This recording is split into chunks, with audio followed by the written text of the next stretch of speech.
more about herself. Yulia, please, the stage is yours. Thank you very much, dear Alexander. Dear colleagues, I'm very appreciated to be invited to the Eurodoc annual general meeting. And thank you, Alexander, thank you, board members, thank you, all Eurodocers for inviting me. I'm really happy to be with you today. So for 2 years from 2015, I had the opportunity to represent young scientists with Irina Degtyaryova of Ukraine, and for several more years, I headed the interdisciplinarity working group. So Eurodoc is one of important part of my professional past. So, but now our reality is war. Everything we do is for victory. So today nature is a silent witness and victim of this war. Russian aggression against Ukraine is the biggest anthropogenic catastrophe in 21st century that dramatically affects people, our environmental and global ecosystem. Nature knows no borders. Bomb shelling, thousands of killed, thousands are kidnapping or captured, millions lost their homes and displaced. I'm also a displaced person. I'm from Donbass and I'm twice displaced person. Russian Federation must be taken to responsibility and ecocide of Ukrainian nature, not only Ukrainian nature, because as I say, nature no borders.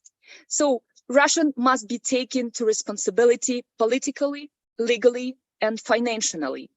So, and I would like to share with you the situation in Ukraine and how the ecocide that is being committed in Ukraine has once again launched to the global issues of recognizing ecocide as a separate type of crime at the world level.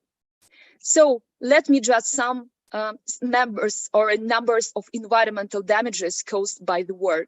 You can see this on slide that the 16 Ramsar site, this is 81% of all Ramsar sites of Ukraine, 160 territories of Emerald Network, this is 35% of all Emerald Network of Ukraine, 900 protected areas, national or local importance, it's maybe more than 30% of all natural protected areas of Ukraine. So since the beginning of full-scale aggression on the territory of Ukraine, more than 2.45 million hectares of forest have been destroyed. Almost 200,000 hectares of Ukrainian land are contaminated with the mines and unexploited shells. Ukraine now ranks first in the world in terms of mining its territory. And dear colleagues, it's really terrible.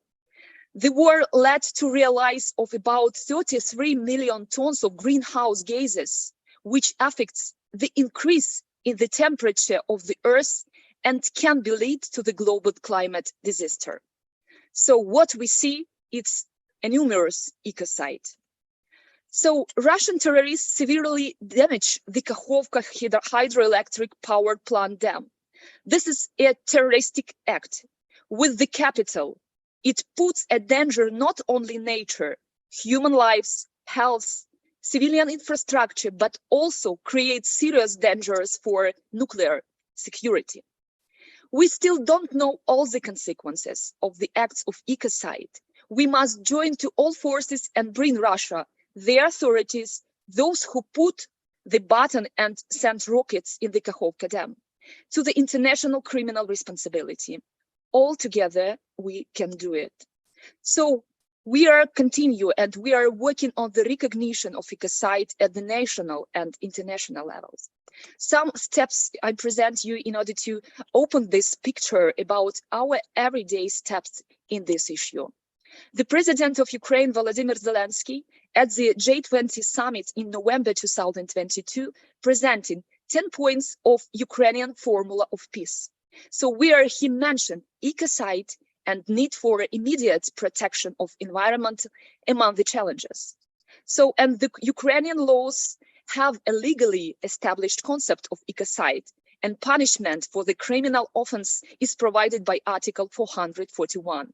The Prosecutor's General Office provided procedural control in 12 criminal proceedings under the Article 441 in the Criminal Code.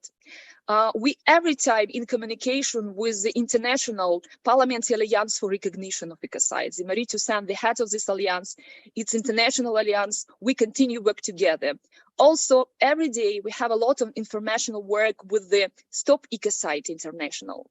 So it's important not only go after the Russian Federation, but to prosecute environmental crimes legally and demand compensation for environmental damage. For this, it's necessary that the recording and the documenting of committed crimes against the environmental take place with the participation of independent international organizations. They have to use modern methods of recording and damage calculation. It ensures to verification of relevant data of the correct recording of damages. So, and our international step for recognition really is the situation in Ukraine in the center of protests on the international global level. So, for example, in Parliamentary Assembly of Council as well, of Europe, I, the member of Council of Europe, and they represent one of this committee, and we continue work with the big networking for healthy environmental. This is parliamentaries representative 46 countries of Europe. So a significant success in the international arena was involved in the work of Council of Europe, as I say. We adopt the resolution and recommendation on the impact of armed conflict on the environment by the Parliamentary Assembly of Council of Europe.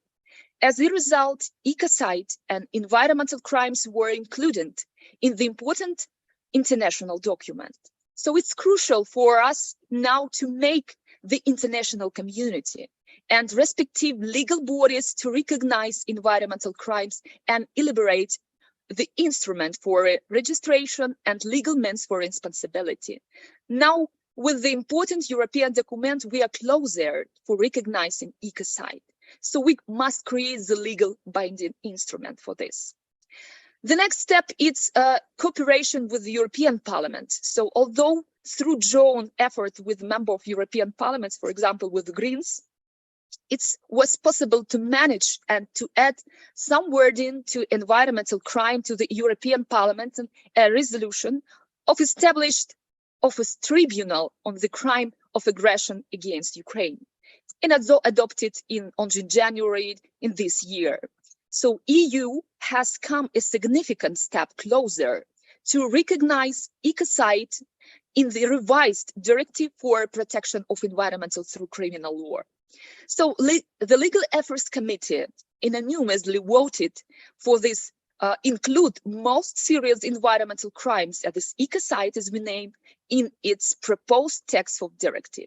And now we have a very difficult way together with our colleagues from European Parliament in order to have communication in all member states of EU, in order to create and in legislative level to put the ecocide in the law. We have such as I say before, in our criminal code. As I know, we have this in Belgium, such situation.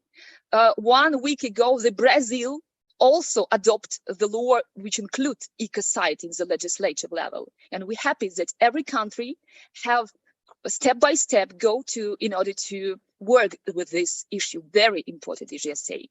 So there are the cause why we have a race to issue of ecocide not only in the national parliaments, but we must look for innovative solutions for stopping and preventing ecocide and advocate for their implementation in the national legislature worldwide. So Ukraine is fighting and continue to work with recovery.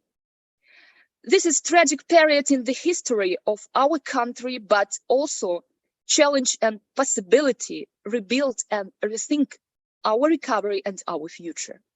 Ukraine post-recovery should be green because we share European values and we want to become a full EU member. So I'm sure that young scientists, experts, researchers will play a key role because innovation is behind us. So in order to create very professional plan, very transparent plan, we necessarily create the national strategy. As you know, in June, we have the next big forum in London in order to asking and speaking about the next future of our recovery. We must to have the big strategy, the national plan, recommendation, regional and local plans. So at the regional level, develop reconstruction plans beyond on sustainable development based on national recommendation and taking into account local conditions and needs.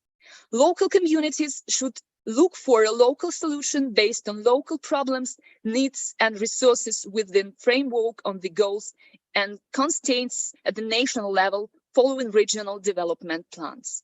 So you can see also the all steps, key position on recovery components.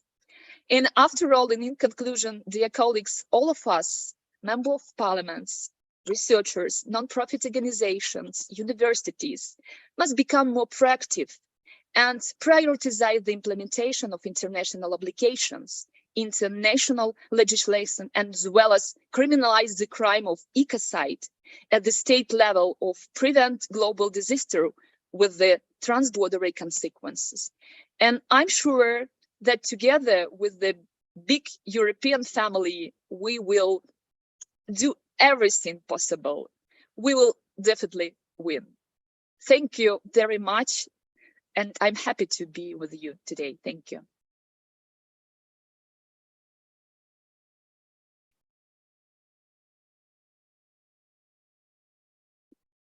Many thanks, Yulia, for this presentation. It's very relevant and, let's say, very timely. Sad but true, we need to work with the situation. And now we would like to ask if there are some questions to Yulia from the audience, probably, so we can pass and discuss.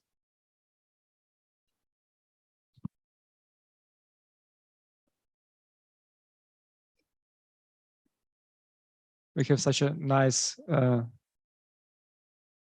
box for asking questions, innovative solution. Could you please step a little bit here so I can also see? It's a mic, but in a box, and people throw now it to some. Any questions?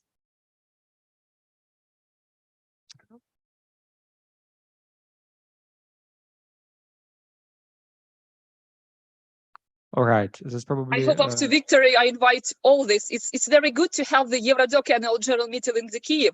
I hope after the victory, we can organize this meeting together. And I'm very happy to see all of you because I remember every member of Eurodoc. Thank you.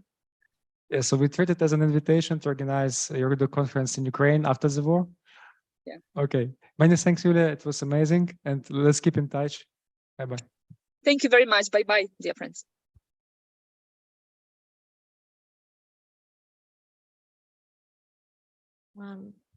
Thank you very much. And thank you so much, Oleg, for improvising chair of the